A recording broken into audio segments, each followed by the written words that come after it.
Salut à tous les gourmands et bienvenue sur Plaisir et Diète dans la même assiette. Dans cette vidéo, vous allez retrouver toutes les étapes pas à pas qui ont fait que je suis passé de 47 kg à 80 kg.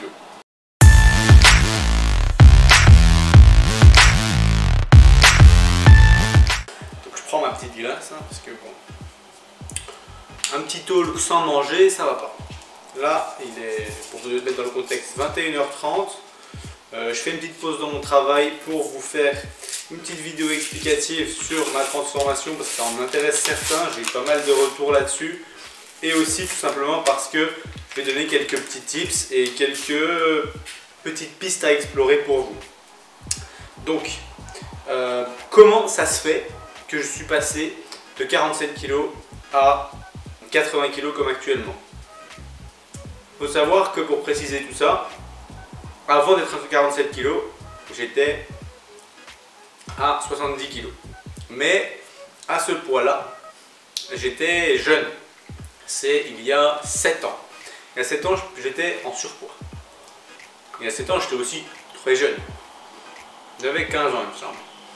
Mais toute la partie perte de poids, reprise de poids, la partie un petit peu troubles des comportements alimentaires et tout ça, je l'ai déjà abordé dans une vidéo où je vous explique ma transformation de gros à maigre, presque anorexique et clairement anorexique mental et de nouveau avoir remonté la pente. Je vous explique cette partie là. Au moment où je tourne cette vidéo, lorsque j'étais du coup plus anorexique, eh bien je venais vraiment de sortir de l'anorexie, j'avais vraiment réussi tout juste à me détacher de tout ce qui était des binge eating à certains moments, si on peut appeler ça comme ça. Parce que malgré que je pensais être guéri, il y avait encore certains moments où j'avais le besoin ou le plaisir d'aller faire un buffet à volonté, en me cassant le ventre ou des choses comme ça. Alors qu'actuellement, l'envie de faire un 10 000 calories challenge, l'envie d'aller faire un buffet à volonté et me casser le ventre, elle n'est plus là. Et là, c'est à ce moment-là que je pense que je suis réellement guéri. En réalité, je pense que cette guérison a démarré à la fin du 15 000 calories challenge qui était en septembre 2019. Donc, à l'heure où je vous parle, on est en avril 2021. Septembre 2019, c'est donc une vidéo 15 000 calories. Si vous ne l'avez pas vue, je vous la mettrai ici en haut. La vidéo avait bien marché. J'avais essayé de manger 15 000 calories. Mais après ça, j'étais clairement dégoûté des food challenge et j'avais clairement envie d'avoir un bon physique. Ce qui s'est passé, c'est qu'à ce moment-là, j'ai repris des études de diététique et j'ai eu une plus grosse régularité, on va dire, puisque j'avais des horaires qui étaient plus fixes. Donc je m'étais fait une routine d'entraînement, je ne changeais plus de salle comme c'était le cas avant, étant donné que j'étais à Lyon et parfois en Belgique avant ça pour lancer le projet d'MFT Coaching, donc les coachings que je gère actuellement avec Julien et Vince. Et pour ce faire, j'ai dû aller pas mal à Lyon, voyager, etc. Donc ma salle n'était pas fixe. Pendant un an, j'ai pas énormément progressé. J'étais à ce moment-là vers les 65 kg, on va dire. Maximum 70, mais si c'était 70, c'était quand même gras. Donc à ce moment-là, j'avais encore un petit peu des troubles du comportement alimentaire. C'est vraiment en septembre, lorsque j'ai fait ce 15 000 calories, que tout ça c'est fini. J'ai entamé une sèche, une mini-cut, si on appelle ça comme ça. Elle a duré 10 semaines. Cette mini-cut a été fructueuse étant donné que mon poids de départ était à 73 kg le lendemain du 15 000 calories. Mon poids final à la fin de cette mini-cut était de 72 kg. J'avais perdu que 1 kg en 10 semaines. Vous allez dire ouais mais c'était une sèche de merde alors. Non, pas du tout. Au contraire, cette sèche m'a permis de perdre du gras et prendre du muscle en même temps. Si j'ai perdu du gras et pris du muscle en même temps, eh bien le résultat était quand même pas mal. Donc je vais vous mettre le résultat si vous n'avez pas suivi toutes les étapes maintenant. Et ça c'est le physique que j'avais en novembre, début novembre 2019. J'étais à 72 kg. À ce moment-là, j'étais assez sec pour moi et ce qu'il fallait c'était prendre du muscle. Donc je me suis lancé dans une prise de muscle. Mais cette prise de muscle avait déjà commencé au moment où j'ai commencé ma sèche, tout simplement parce que comment ça se fait que j'ai pris on va dire facilement 2 à 3 kg de muscle en 10 semaines, tout simplement parce que, comme je vous l'ai dit, je suis passé d'un entraînement plus ou moins optimal où je respectais les principes mais j'avais une salle de sport qui n'était pas régulière, un volume d'entraînement qui était parfois pas régulier parce que je loupais une séance ou je rattrapais du volume sur une autre semaine, enfin c'était pas optimal à 100%.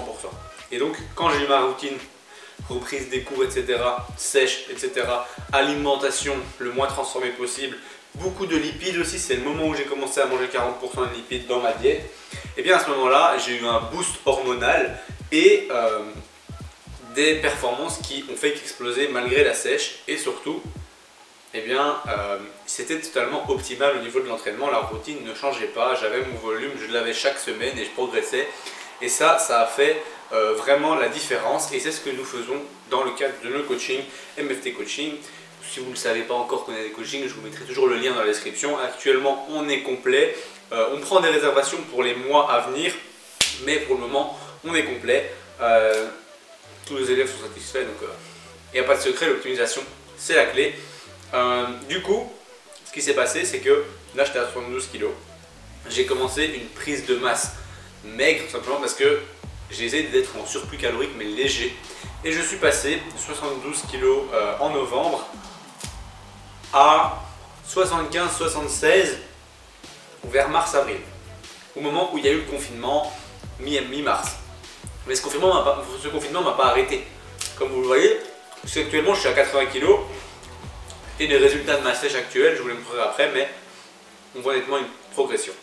Donc, à ce moment-là, j'ai continué mon petit bonhomme de chemin au niveau de la progression. Je n'ai rien changé entre déficit calorique et prise de masse, parce qu'il n'y a rien qui change. L'apport calorique n'a pas d'impact sur votre croissance musculaire. C'est seulement au niveau de la mentalité, etc., que ça a un impact. Et au niveau potentiellement de la prise de muscle, dans le sens où quand vous mangez beaucoup de calories, vous avez plus d'énergie, on va dire, plus de chances de construire du muscle, etc. Et donc je suis vraiment parti dans une prise de masse où je me focusais sur la performance, et en fait cette sèche entre guillemets de 10 semaines m'a permis totalement de me détacher de l'alimentation trop transformée. Bon là je mange une glace quand je dis ça, mais disons que maintenant c'est plus quelque chose qui m'obnubile, c'est quelque chose que je mange parce que je kiffe, mais je vais manger une glace, je vais avoir assez, je vais aller faire autre chose, voilà. Ça va pas me tenter d'en manger 3-4, alors qu'avant c'était clairement le cas. Et du coup je pense que cette augmentation de lipides a eu un impact, puisque ça a fait retravailler mes hormones, j'en crée plus, et ça me permet aussi de finir mes repas, certes en ayant peut-être encore un petit peu faim, mais 30 minutes après, j'ai plus faim du tout, étant donné que les lipides ralentissent la digestion dans l'estomac, et donc vous vous sentez plus plein plus longtemps avec moins de volume alimentaire.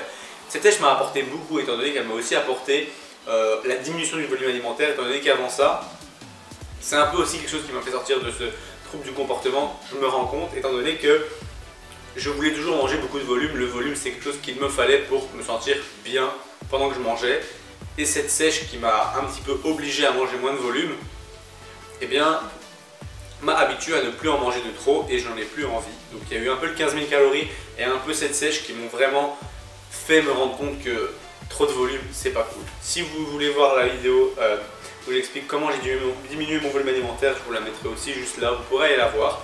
Et donc, arrive le confinement, je me suis pas laissé abattre, étant donné que j'ai commencé à m'entraîner au poids du corps, aux élastiques, etc. pendant quelques semaines. Puis j'ai réussi à me procurer un banc, quelques disques, une barre de 0,5 kg. J'avais du coup 60 kg de poids environ, en faisant vraiment du rafistolage avec des kettlebells, etc. Et en mettant des élastiques, j'arrivais à continuer à progresser. Je me suis aussi procuré un TRX. Et la preuve étant que j'ai continué à progresser, du moins j'ai maintenu ma masse musculaire, c'est ce que je pensais. Sauf que au fur et à mesure, je ne me rendais pas compte, mais j'avais diminué mon apport calorique, tout simplement parce que je me disais, je m'entraîne moins dur qu'en salle. Et donc j'étais passé à 3000 calories au lieu de 3200, il me semble. Et ce qui s'est passé, c'est que comme je faisais pas mal de sport autour, j'essayais de devenir un peu plus polyvalent, je faisais de la boxe un peu à côté dans mon jardin, etc. Et bien, en réalité, ma dépense était plus grande et ma croissance musculaire continuait de se maintenir grâce à ces entraînements. Et puis j'ai eu de plus en plus de matériel, j'ai commencé à avoir une poulie, etc. Et là, ça commençait à devenir un petit peu plus optimal.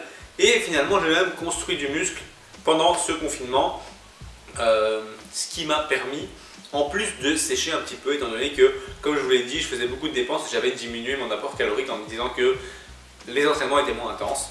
Et du coup, j'ai fini le confinement à 77 kg environ, donc mon poids n'avait pas trop bougé, mais j'étais plus sec. Donc, conclusion, j'avais encore gagné du muscle à la fin de ce confinement. Et ensuite, ce qui s'est passé, c'est que il y a eu le retour des salles, et là, j'ai remonté mes calories, et pendant la période de juillet 2020 à septembre-octobre 2020, j'étais à 3500 calories par jour. Je carburais à la salle, 7 entraînements par semaine, et entre programme optimisé, nombre de séries par groupe musculaire par semaine cadré, progression linéaire, et toutes les choses qu'il fallait étaient vraiment en ma faveur pendant ces vacances et le début de ma deuxième année de diététique. Et puis après il y a eu un confinement de nouveau, et là j'avais un petit peu prévu la chose et je m'étais acheté une barre olympique, 180 kg de poids, un rack, et donc j'ai pu continuer à m'entraîner, certes un petit peu moins optimalement étant donné que j'avais déjà mal au genou, je m'étais un petit peu blessé au genou, du coup j'ai dû un peu adapter mon entraînement. Et puis cette blessure au genou est sûrement venue du fait du confinement, étant donné que la mise en place des exercices avec des échelles, etc. est moins bien créée au niveau des chaînes cinétiques, etc. Et du coup les articulations prennent un peu plus cher, donc je m'entraînais tous les jours, etc. J'ai dû quand même un petit peu les faire taxer, et la surcharge, tout ça a fait que mon genou a un petit peu flanché. Il y a une micro déchirure qui prend du temps à récupérer. Actuellement elle récupère étant donné que j'ai changé mon mode d'entraînement et je suis passé en split plutôt qu'en full body, et du coup mes genoux ont plus le temps de récupérer et ça va déjà beaucoup mieux. Mais du coup j'ai dû un peu adapter mon entraînement, ne plus faire de fente, ne plus faire de Bulgarian split squat, etc. Mais comme vous pouvez le voir, je me suis adapté, j'ai continué à progresser, et après est arrivée une blessure au niveau de mon bas du dos, bêtement pendant un échauffement en plus. Et en fait elle était déjà là depuis 2 ans, mais elle traînait, elle partait, elle revenait, et là je me suis dit bon, il faut cette fois-ci que je fasse une IRM, que je vois ce que j'ai, etc. Et j'ai une hyperlordose avec spondylolyse et une légère arthrose, qui est triste à mon âge. Maintenant c'était une prédisposition, l'hyperlordose, et avec tout ce qui s'est enchaîné et un peu mon mental de c'est pas grave, ça va passer, bah cette spondylolyse avec frottement constant a créé une légère arthrose. Mais maintenant je me suis mis en tête de vraiment guérir tout ça. Je me renseigne, j'apprends des choses, je lis des livres, etc. sur le bas du dos, et je vais vraiment, je pense, devenir un expert du bas du dos, je le dis. Et là je suis en train de récupérer, je sens que ça va déjà beaucoup mieux, j'adapte mon entraînement, etc. Donc si vous avez des problèmes du bas du dos, venez vers moi et j'aurai la solution. Il faut juste que je finisse de me former, et franchement je crois que j'aurai toutes les réponses à vos questions au niveau du bas du dos. Et du coup on se retrouve à du coup deuxième confinement. J'avais tout ce qu'il me fallait pour m'entraîner, j'avais juste pas des genoux qui étaient là et pas un bas du dos. Donc au niveau des jambes j'ai fait au mieux, j'ai adapté, j'ai réussi à maintenir, on va dire, ma masse musculaire au niveau des jambes, et j'ai développé celle du haut du corps, ce qui me fait arriver actuellement à 80 kg avant ma sèche, 80 et demi environ. Et puis j'ai fait une mini cut de 5 semaines assez drastique et je suis descendu à 77,5 kg. Actuellement ça fait 3 semaines que la sèche est finie, je suis environ à 78 kg. J'ai repris un petit peu de glycogène, de rétention d'eau, etc. Il me reste seulement 2 kg pour atteindre les 80 qui était plus ou moins mon objectif, mais cela avec un haut du corps qui a vraiment évolué visuellement et un bas du corps qui s'est maintenu les derniers mois, mais qui depuis que je suis sorti entre guillemets de cette TCA a vraiment évolué. Et si vous voulez mon ressenti, la solution c'est tout simplement la régularité, un entraînement optimisé et bien sûr manger assez de calories en fait il ne faut pas sous-estimer son métabolisme, et il faut que ce soit régulier comme je le dis. Manger beaucoup de calories, ça peut paraître impossible pour certains si ils passent leur temps à réguler et à manger un ou deux gros repas, peut-être je dirais toutes les 2 semaines ou tous les mois, et le reste du temps manger moins de calories pour réguler, etc. À ce moment-là, votre corps a un peu du mal à s'habituer et c'est difficile d'augmenter réellement beaucoup vos calories sans avoir l'impression de prendre du gras. Maintenant, si vous augmentez régulièrement vos calories quand votre métabolisme s'habitue et que vous ne prenez plus de poids, vous verrez qu'à un moment, vous aurez augmenté vos calories de 500, on va dire, sur une période de 2-3 mois, et votre poids aura finalement pas beaucoup bougé parce que le corps s'y habitue. Et donc, il y a vraiment besoin de ces calories-là pour construire du muscle à long terme, etc. Et c'est vraiment ce que je pense qui m'a le plus fait progresser, étant donné que je suis passé de, à mon avis, je crois que j'étais vers les 2500-2800 calories par jour en septembre 2019 et actuellement je tourne à 3500. Donc j'ai clairement pris 700 à 800 calories par jour en plus et j'ai pris environ 8 kg de muscle en 1 an et demi. Donc c'est quand même pas mal pour quelqu'un qui avait déjà des bases en musculation et qui part de 47 kg. Donc j'avais déjà pris presque 25 kg et j'en ai encore pris 8 en 1 an et demi et en confinement. Donc je vous ai donné un peu toutes les clés, je vous ai montré mon parcours. J'espère que cette vidéo vous a plu. Si vous avez des questions à ce sujet-là, n'hésitez pas à les poser en commentaire. Si vous voulez d'autres sujets de vidéos du même thème ou d'autres thèmes, n'hésitez pas à les proposer. Quant à moi, j'espère que cette vidéo vous aura plu. Si c'est le cas, vous pouvez toujours cliquer sur j'aime et même vous abonner. A la prochaine pour une autre recette ou une autre vidéo.